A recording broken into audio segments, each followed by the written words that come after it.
Reed and David are. You know what that means? It's preview time. It's preview card time.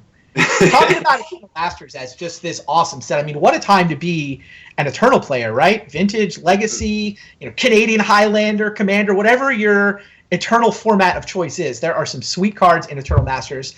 I wanted to start, in case you guys, some of you may not have been following the previews with bated breath the way the rest of us have. So we can look at some of the cards that have already been previewed. We know that all of the following cards are actually going to be in Eternal Masters, and ironically enough, the signature card from the match we just finished is the first card up there, Mana Crypt. This card hasn't been printed since the 90s, right? I think maybe there was a promo version of it. Yeah. Mm-hmm. Super powerful card, incredibly efficient at generating lots of fast mana, and gonna be in Eternal Masters. It's a great card. It's a vintage staple. It's in so many archetypes. And Bob did play it correctly. Like in the early games, in those kind of tense blue matches where you're not playing against something like Landstill, but someone who wants to end the game very quickly with a Show and Tell or Oath of Druids, it's usually safe to play Mana Crypt because you're banking on the fact that you will have the game under control. And presumably you will also have some way of dealing with your Mana Crypt. And Bob did have things in his main deck to deal with the Mana Crypt, but he tinkered away the Grafdigger's Cage. I guess that happens if you forget that the Blightsteel is boarded out, and those are the kind of mistakes we all make. We're human. I mean, even some of the best players in the world. I know someone sideboarded out a Laboratory Maniac once in their Druids. They oathed up their entire library. It doesn't mean someone's a bad player. It just means that we're all human beings, and you're still an excellent player, even if every now and then you make an error. Let's look at what else. And the difference between a good player and a bad player is that the bad player makes errors like that all the time. Or it doesn't even understand it's an error. So making a mistake doesn't make you a bad person.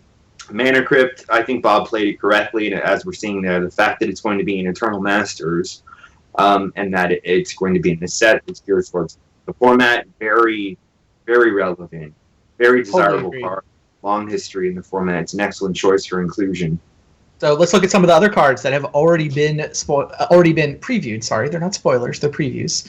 Necropotence. I'm gotta admit, not my favorite art for the card Necropotence, but they don't reprint any of the super old art these days.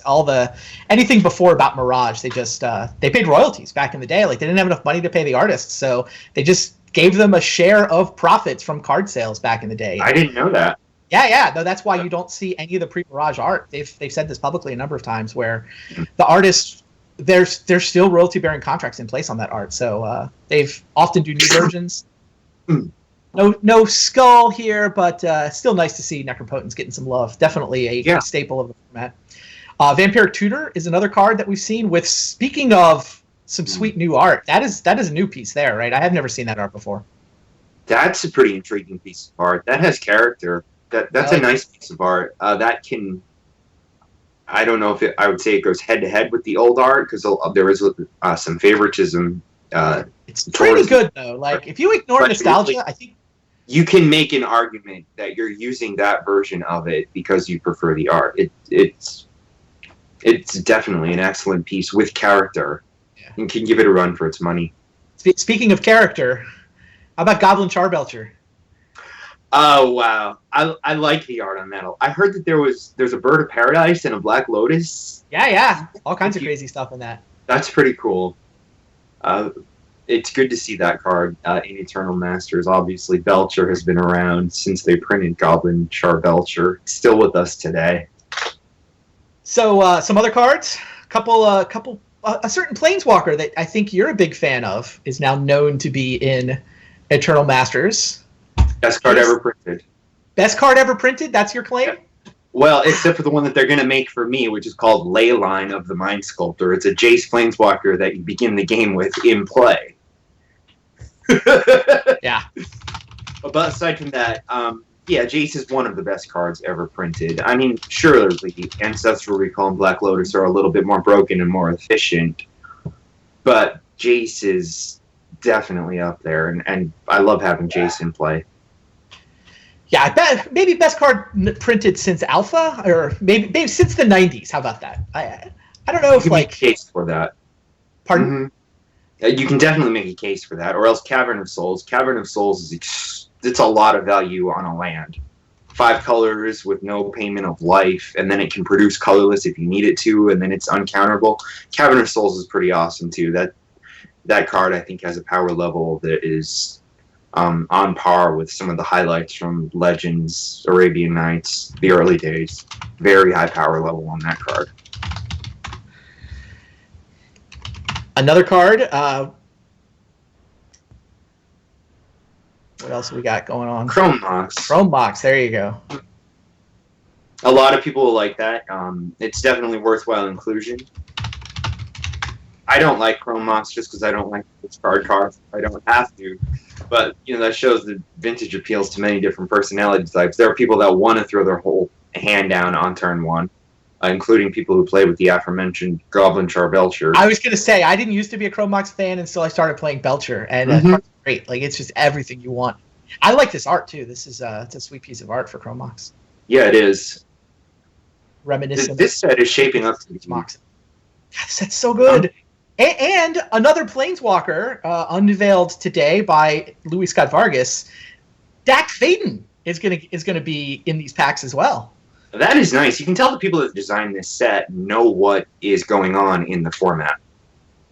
You're seeing cards that really have impacted Vintage over the years. These are incredible choices. I mean, Jason Dak, they're the 2 most popular Planeswalkers right now. Yeah, they got it wrong. You might see a Johnny, Mentor of Heroes, or something like that. You'd say, well, that's a cute card. I mean, I like a Johnny, but wrong format. All right, so the first of our preview cards for Eternal Masters we are going to unveil now, and so some old school love. Maybe not the most relevant card to Vintage right now, but they can't all be Mana Crypts. There was actually some talk that must be the ones to preview Mana Crypt for a while, but what we've got for you guys is Gaea's Blessing. So we just watched Bob Maher. He won a Pro Tour with this card. He won a Grand Prix with this card. Has been very relevant to the format off and on over the years. Yeah. You played many Gaea's Blessings from back in the day? I've played with Gaea's Blessings before, definitely. And Vintage has been around for, 23 years now. We can assume at this point that it'll probably be around for at least another 10, 15 years. I mean, it doesn't show any signs of expiring. So a card like Gaea's Blessing has had many different uses throughout the years. And who knows what use it will have in the future. Obviously, it was used in Oath of Druids to prevent self-milling. Occasionally, people still use it. There are different options now. Sometimes Memory's Journey. Right. Sometimes people go Commando style, where they're like, oh, I don't care what's going to happen. But yeah, and I know I played a lot of this card back in the day. I mean, they gave us some old school promo cards, so I think this is a nice element of what's going on in Eternal Masters. Where in addition to having cards that you can plug straight into the best Vintage decks, you've also got this. You've got some nostalgia. You've got some cards that haven't seen print in a while, and Gaea's Blessing. I've certainly been on the control side of it, where I'm just shuffling my threats back into my deck. 2 Gaea's Blessings, effectively letting your deck go infinite. Right, the first blessing targets a blessing, and then 2 cards you actually want to draw again. So it's another good inclusion. I mean, no one's going to open this up in their rare or mythic slot and find themselves in tears. It's a perfect uncommon. It's part of the tapestry of the history of Vintage that is still played today and still has potential to show up in some form of a deck, sometime in the future. Or if milling strategies get really popular, and they never really have been all that popular in Vintage, but that doesn't mean that in the year 2024 there won't be some block that really pushes milling strategies, and then everyone needs to play Gaea's Blessing or Emrakul again, or some combination of the two. You never know what's going to happen with the future, so that's definitely... And of course, there's lots of other Eternal formats out there that aren't just the cutthroat constructed crucible of a Vintage or a Legacy. I like that they went with the Rebecca Gay artwork as well. I mean, this is old school. Rebecca certainly has a distinctive style that I know a lot of fans like. Mm-hmm. Yeah, I remember Go when they ahead. like came out. It was a really good set. I liked it. We thought that a lot of the cards in it might have been broken, like the Bosium Strip and Bubble Matrix was even very highly regarded. Yeah. It's like, wow, this is something. Some of these cards have been eclipsed in the 2 decades since Weatherlight was released, but it was a very highly regarded set when it came out. Well, there you go. Eternal Masters preview card number 1. We will have another one ready for you guys when it comes time for the finals. I think we'll save that for we'll do some finals pregame preview, I think. For now, it is time for our first semifinals, so stay tuned. We're going to go to a quick break, swap in some new commentators for you. We've got Reed Duke and Caleb Durward coming up for the next match, and we'll be right back. Don't go anywhere.